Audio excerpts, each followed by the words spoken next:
Welcome back everyone to Welstopia, and today we are here in the warehouse where I think I've got enough chests to do us for a while. I know 2 episodes from now I'll say, oh, I need more chests, but for now I've got plenty in here. So I want to work on the quartermaster's office, and I figured the best place for the quartermaster to have his office would be right across up here. Maybe right across from the small entrance so that the quartermaster can use the direct connection right up here. Now we have this thing open right up behind it, and that's good because that means we've already had much of the office dug out.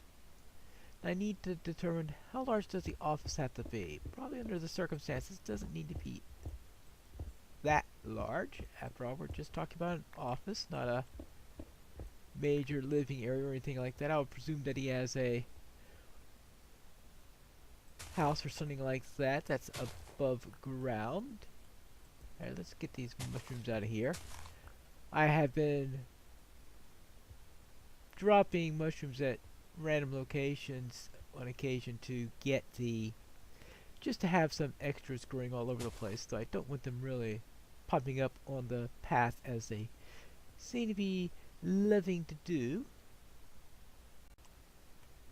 I figure that stone brick would be a nice front to it to contrast, or to go with, I guess complement rather than contrast, with the front that we have up there. Or blend, I guess, might be a even better word for that case. There you go. And we will do that. First we'll create a wall here, then we'll decide what type of apertures we're going to be needing for it.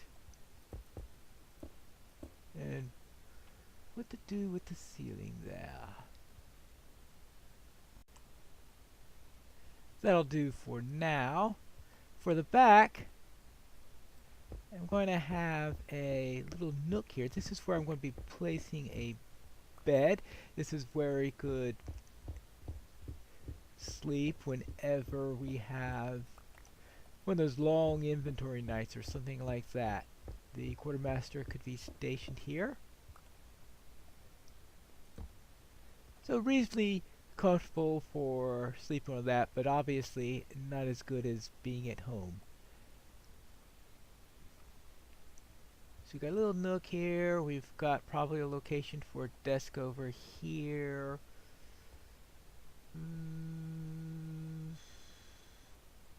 Actually, let's move the aperture over here.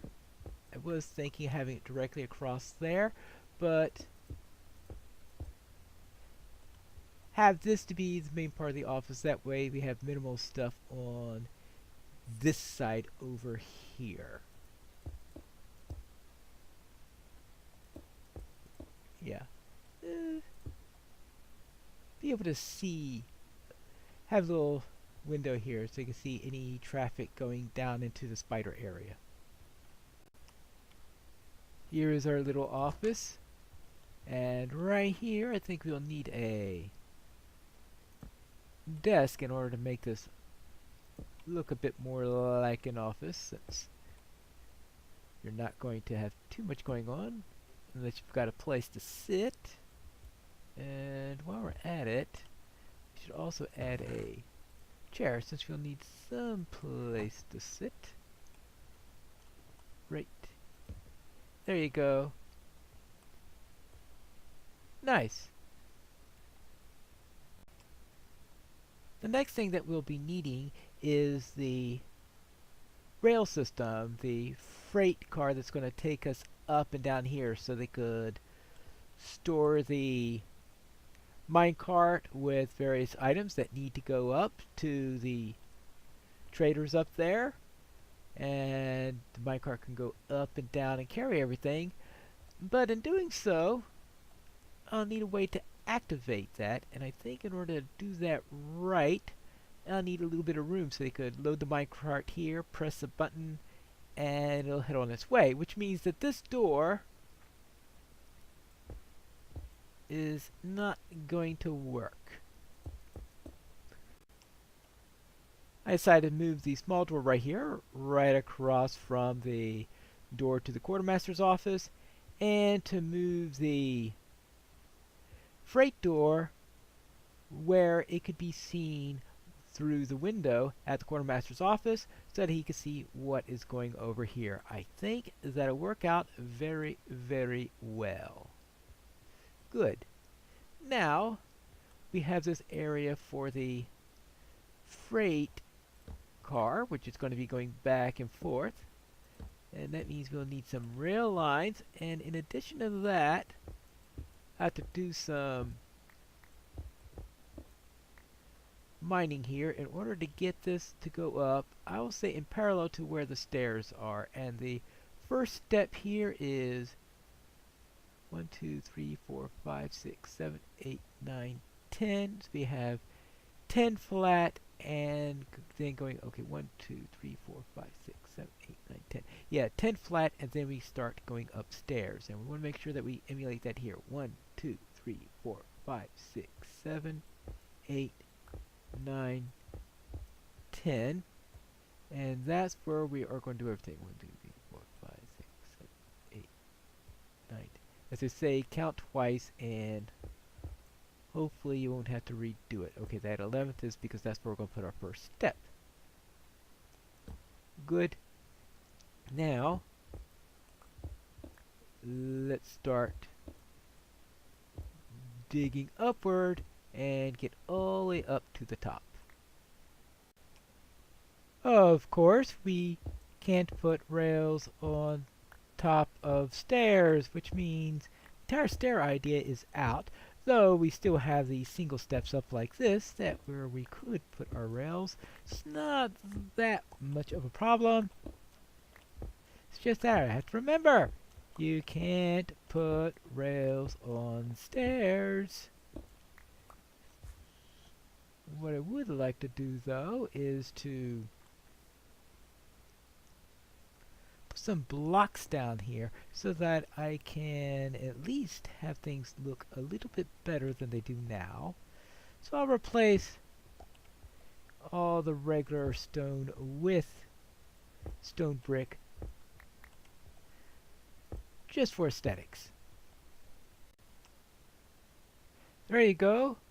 A very long string of powered rails to make sure we have the power to get all the way up. And we make it all the way up. Now, one disadvantage of putting the door a little bit away from there is now I have to go back. I know I can go bump, bump, bump, bump, bump in order to get up. That's another option here, but now we're up there, and now we have a way to get everything up and down. So that takes care of our little item elevator that we have here. Yeah, it's not anything automatic or anything like that, but it's so to represent what they do here at the warehouse in order to pack items so they don't have to lug them up and down the stairs.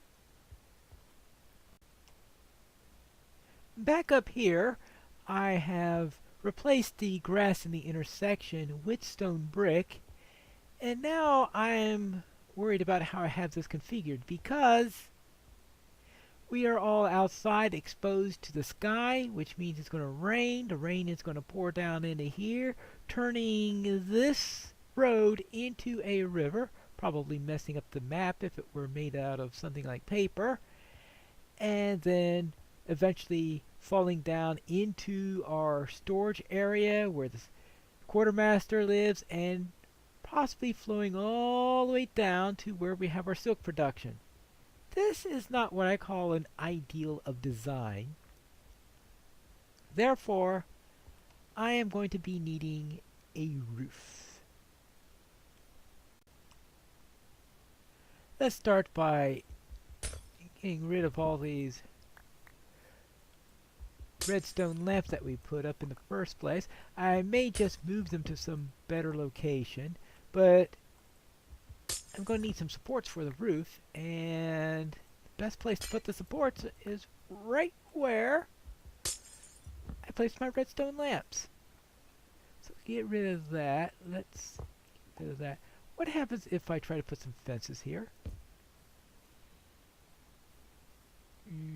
That's what happens.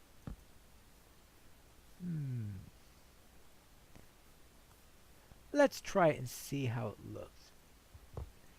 And maybe if we're lucky, it'll look fine. If no, I don't want that there. So we'll just put fences up here, and then on top of that, we are going to be placing our roof, having the roof come out one extra on that, probably cobblestone for the outer part of the roof, and the inner part of the roof we could make out of oak. And that'll at least be the plan. Now I'm still going to leave this as mostly outdoors, so therefore we are going to have that open, and that's going to have the iron there. This is open up there, but it looks like you can't go through it anyway. Therefore, that's not going to be a problem. I decided to start with a row of cobble right out here, and with the lip of it goes out here, which is outside the walls, so I think that's out far enough. Though of course we are talking about a roof, so for the rest of it, actually this one right here I'll probably make of cobble, as that's going to be our outline. Then we'll just continue on like this. Like that. Do the other, well, we'll do the other side, but the key is that I will be, oops, that's weird. And I suppose I could do, nice if we had something like scaffolding, preferably without a ton of villagers popping in all over the place. If you wonder what I'm talking about, is because in one of my other series where I'm doing a railroad challenge, I'm playing in snapshots, and yeah, more recent snapshots I've been having a lot of trouble with villagers, which means that that's a real pain, because the villagers, they just pop up all over the place and make life generally difficult for the player. There you go. We have our little area nice and protected from the rain. So everything should be fine over there. Of course, now we have the question about lighting. If this were 1.14, I would just stick some lanterns on here. Unfortunately, it's not. So that's not going to be an option. But what would be a good option?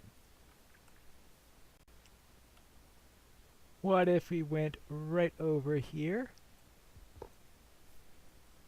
created this here, and no, that's not going to work because we don't have access to the sky. Right. How about this? I could place a wall over here, a wall over here, one over here, 1, 2, 3, and then finally a wall, 1, 2, 3. So you can place a wall at each of these places, then place, I think, a redstone block over each of those, and throw a daylight sensor onto the top of that. Invert. Invert. Okay, good. Then we'll have the light we want. Now the question is how that will work on the inside.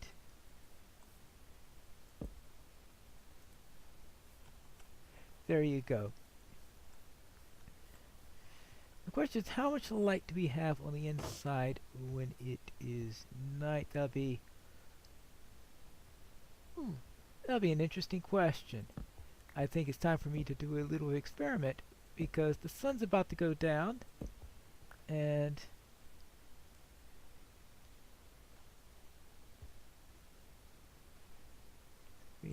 F3 here for... Oh, is it the lights already on? Well, it looks like it's the lowest number I've got around here is... No, there is a 7 or 2. So we could also throw one in the center over there, and I think we'll be set. I think that this will do quite nicely. I've got 5 redstone lamps with daylight sensors on there, so that when it turns night, those turn on.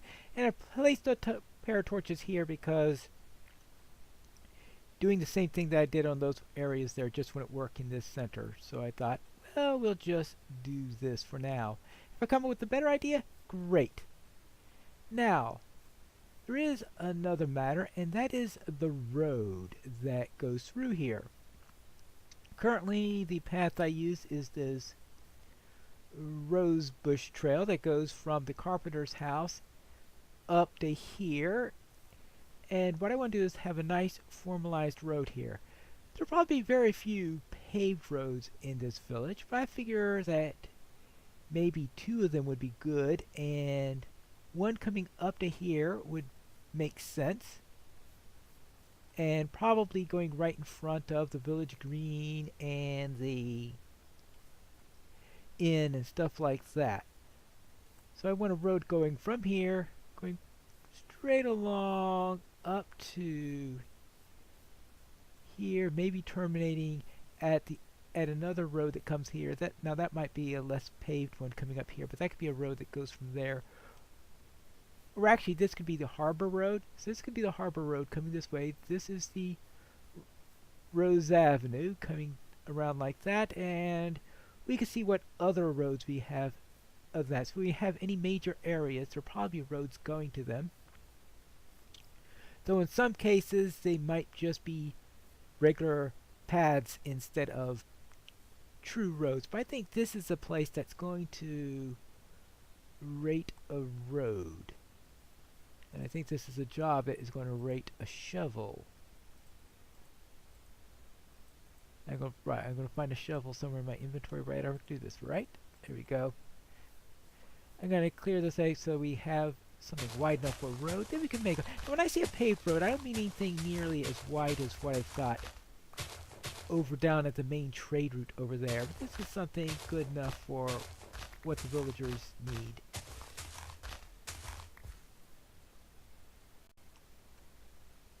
I think a 3 wide road just going right over here will be sufficient. So I'll just cut this 3 wide and just use cobblestone. That's something nice. We're not going to have a big complicated road in here. If I decide I need something to make it fancier later on, I'll take care of that. But there will be, of course, some lighting along the road. That's going to be, of course, important to it. And it might even take care of this little dilemma right here, because I think any lighting on the road might shed into the front area there, and I think that's the only part that is currently unlit at night. Maybe I'll confirm that the next time we get near sunset so I can check, see, okay, how does it look like now? How far is this going to go? I checked it out with the lighting when night came again, and it looks like there was absolutely no problem whatsoever, even with the torches removed. It was only a problem on the other end, so that's how I'm going to leave it. Now to finish this up, and think about what other components I want to this road. Oh, of course! This is Rose Avenue, and of course you can't have Rose Avenue without your obligatory trail of roses. So we'll be taking many of those roses and transferring them over onto the road, and that'll be nice and perfect. If I'm going to be using the rose bushes to be a part of Rose Avenue here, then I have to decide what I'm going to do relating to the shrine. So we'll need a path to go to shrine. I'll probably, of course, have to eventually build a shrine road, and that shrine road will be where we will lead to the shrine. And the question is whether that's important enough for a path or whether that's going to be just a dirt road. We'll have to decide here, but for now, I'll just put these poppies to help remember that this is where I go to the shrine. Hopefully I could remember that. Good.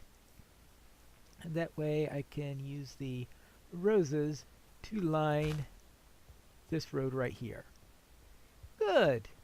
That takes care of that. Well, it'd be nice to have some on the other side. And look at this. More roses. And there you go. Rose Avenue, where we're alternating between having light for security's sake and roses to make the area look pretty. Good. And I think that takes care of the first of our roads. I may do the rest of those offline, or I may just save them for another week. I'm not going to worry about those for the moment. Next time, I think I'll be returning downstairs, though between now and then I may change my mind. We'll find out which one I do in the next episode of Pineleaf Plays Minecraft Welstopia.